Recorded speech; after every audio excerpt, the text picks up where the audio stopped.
হিসেবে ডাব্লিউ সাহেব কেমন ছিল আমি বলতে পারবো না, কারণ আমি ওনার সাথে এত পরিচয় আমার ছিল না।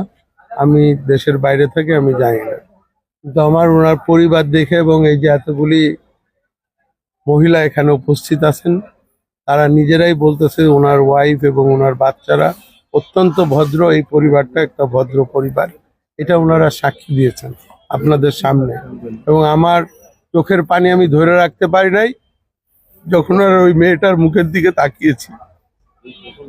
আমি ভেবেছিলাম হয়তো বাচ্চারা বড়, কিন্তু এত ছোট ছোট বাচ্চা আছে, যে মেয়েটা তারপর ছেলে তারপর আবার ছেলে। এটা খুবই দুঃখজনক ঘটনা আর কি, বাচ্চাদের মুখের দিকে তাকানো যায় না।